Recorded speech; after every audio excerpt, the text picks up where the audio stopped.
بعض ساتھی بعض احباب دوست ان سے گھر کے بارے میں جب تعارف کرواتے ہیں بتاتے ہیں تو کہتے ہیں میرا غریب خانہ ہے.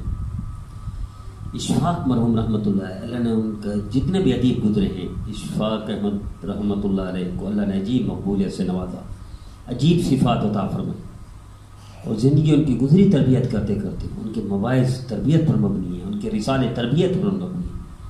وہ درد رکھتے تھے، خیر خواہی کا جذبہ رکھتے تھے، کمال درجے کے انسان تھے. اللہ ان پر کروڑوں رحمتیں نازل فرمائے. اشفاق مرحوم رحمۃ اللہ علیہ یہ جواب ہم لوگوں کے لیے جو کہتے ہیں غریب خانہ ہے میرا، تو یہ ایسا نہ کریں. اشفاق مرحوم رحمۃ اللہ علیہ لکھتے ہیں کہ میرے والد منع کرتے تھے کہ کبھی کرنے کا. میں نے ایک دفعہ کہا کسی کو غریب خانہ ہے تو میرے والد نے پوچھا آپ کے گھر میں راشن ہے پورا؟ جی میرے گھر میں راشن ہے. آپ کے گھر والوں کے سب کے کپڑے پورے ہیں؟ جی میرے گھر میں کپڑے ہیں. لائٹ ہے آپ کے گھر میں؟ جی میرے گھر میں لائٹ ہے. پانی ہے آپ کے گھر میں؟ جی پانی بھی ہے. اور گیس آتی گیس ہے آپ کے گھر میں؟ جی گیس بھی ہے. آپ کے گاڑی بھی ہے گھر میں؟ جی گاڑی بھی ہے. گھر کے برتن وغیرہ سارے پورے ہیں؟ بالکل پورے ہیں. گھر میں عورتوں کے زیور بھی ہیں؟ جی ہاں زیور بھی ہیں. اولاد اللہ نے دی ہے؟ جی ہاں اولاد بھی دیے. کہ نہیں جہاں اتنی ساری نعمتیں رحمتیں ہوں اللہ کی، وہ رحمت خانے ہیں، وہ رحمت خانہ ہے. اس کو غریب خانہ کہنا یہ بے ادبی ہے، یہ گستاخی ہے. اور ایسا آئندہ اشفاق آئندہ میرے سامنے کبھی غریب خانہ نہ کہنا. جس رب نے اتنی رحمتیں دی ہوں اس کا اظہار کیوں نہیں کرتے؟ اس لیے فقہاء نے لکھا ہے، بلکہ نبی کریم صلی اللہ علیہ وسلم بھی کوئی میلے کپڑے پہن کر آتا تھا تو حضور منع فرماتے تھے. کوئی میلہ کچیلے رہتا تھا تو حضور منع فرماتے تھے کہ بھی اللہ نے، روایت کا خلاصہ ہے، مفہوم ہے کہ اللہ نے نعمتیں دی ہیں تو اس نعمت کا اظہار بھی ہونا چاہیے، ناشکری نہ کریں کہ اللہ نے اتنا بے پناہ وہ دی ہیں اور آپ ایسے میلے کچیلے گندے بنے رہیں. یہ گندا رہنا یہ نیکی نہیں ہے، یہ تقوی نہیں ہے، یہ اللہ کو پسند نہیں ہے. اسی لیے طہارت نصف ایمان کہا گیا، صفائی نصف ایمان کیا گیا. میرے نبی سب سے بہتر جمعہ کے دن سوٹ پہنتے تھے، عید کے دن سب سے بہتر سوٹ پہنتے تھے.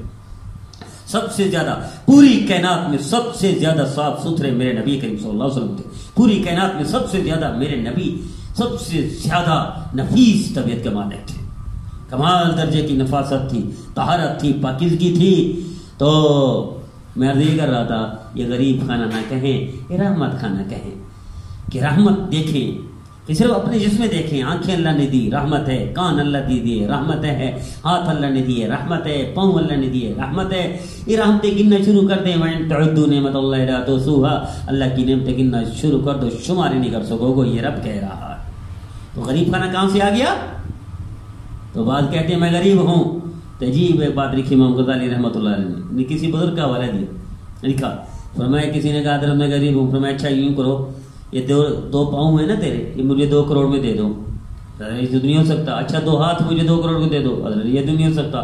اچھا 2 آنکھیں 2 کروڑ کے دے دو. یہ بھی نہیں ہو سکتا. زبان 2 کروڑ کے دے دو. نہیں تو بھائی آپ ارب روپے کے تو آپ خود مالک بن گئے اور اب کہتے غریب ہوں. شکر ادا کرو اس رب کا جس رب نے ساری نعمتیں ادا کی ہیں. پوچھو ان سے جن کے بعد دانے نہیں، آٹا نہیں، چینی نہیں، راشن نہیں. پوچھو ان سے جن گھر میں لائٹ نہیں. پوچھو ان سے جن کو پانی نہیں ملتا. پوچھو ان سے جو اندھے ہیں. پوچھو ان سے جو پاؤں سے لنگڑے ہیں. پوچھو ان سے جو ہاتھوں سے محتاج ہیں. پوچھو ان سے جو زبان سے بول نہیں سکتے. تیرے رب کی اتنی نعمتیں اور پھر کہے غریب خانہ ہے. نہیں، اس کو غریب خانہ نہ کہا کریں، اس کو رحمت خانہ کہا کریں. اللہ کی رحمتیں بے شمار. اور اللہ فرماتے ہیں ان شکرتم لازیدنکم، اگر تم شکر کرو گے نا پھر تم اضافہ کر دوں گا. غریب خانہ کہو گے تو اللہ غریب خانہ بنا دے گا. رحمت خانہ کہو گے اللہ بے پناہ رحمت عطا فرمائے.